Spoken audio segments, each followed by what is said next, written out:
ಕೇಳೋದು ಏನಪ್ಪಾ ಅಂತಂದ್ರ ಗೋವಿಂದಕೊಪ್ಪದ ಹೆಣ್ಮಗಳಿಗೆ ಏನಂತ ಕೇಳ್ತೀರಿ ಅವಾಗ ಗೋವಿಂದಕೊಪ್ಪದ ಹೆಣ್ಮಗಳು ಏನಾದ್ರು ಬಸವಂತ ಆದಳಪ್ಪ ಅಂತಂದ್ರ ನಮ್ ತಾಳ್ನೆಟ್ಟು ಹುಡುಗನ ಕಡೆಯಿಂದ ಆಹಾ ಹೌದಲ್ಲ ಬರ್ಕೋರಿ ಮತ್ ಕಮಿದಾಗಿದಾಳ. ಹೌದು ಒಂದು ವರ್ಷದಾಗ ಏನಾರೇ ದೇವ್ರ ಕಣ್ಣು ತೆಗದಪ್ಪ ಅಂತಂದ್ರ ಆಗೋದನ್ನ ಬಿಡ್ರಿ ಬ್ರಹ್ಮಲಿಂಗೇಶ್ವರ ಕಣ್ಣು ತೆಗದಪ್ಪ. ಹೌದು ಹೌದು ಏನಾರ ಎಡ ಕೂಲಿಗಿತ್ತಪ್ಪ ಅಂತಂದ್ರ ಹೆಣ್ಣಾಕತಿ, ಹೌದ್ರಿಪ್ಪ. ಇನ್ನು ಬಲ ಕೂಲಿಗಿತ್ತಪ್ಪ ಅಂತಂದ್ರ ಗಂಡ ಆಗ್ತದೆ. ಹೌದಾ ಹೌದಾ ಇನ್ನು ಎಲ್ಲಿ ಉಲಿಕಿದ್ರೆ ಅದು ನಪುಂಸಕ ಆಗ್ತೈತೆ ಎಂಬುದು ಒಂದು ಘರ್ಷಣೆ. ಇದು ನಮ್ಮ ಘರ್ಷಣೆ ರೀ. ಕಮಿಟಿ ಅವ್ರು ಬರ್ಕೋರಿ ಕಮಿಟಿ ವಾ ವಾ ವಾ ವಾ. ಎಡಕ್ಕೆ ಉಲಿಗಿತ್ತಪ್ಪ ಅಂತಂದ್ರ ಇದು ಹೆಣ್ಣಾಗ್ತತಿ, ಹೌದ್ರಿಪ್ಪ.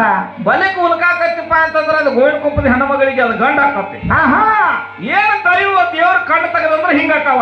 ಹೆಂಗ ಹಾಕವ? ಇನ್ನು ಎಲ್ಲಿ ಉಲಿಕಿತ್ತಪ್ಪ ಅಂತಂದ್ರ ಅದು ಏನ್ ಆಕತಿ ಹಂಗ ಆಗ್ತೈತಿ. ಅದು ಯಾವ ಪುರಾಣ ಮತ್ ಹಂಗ ಡೋಂಗಿ ಹೇಳುವಂಗಿಲ್ಲ. ಒಟ್ಟ ಕ್ರಾಂತಿಗಿಲ್ಲ, ಪುಸ್ತಕದಾಗಿದ್ದು ಮಸ್ತಕದಾಗ ಇರ್ಬೇಕು.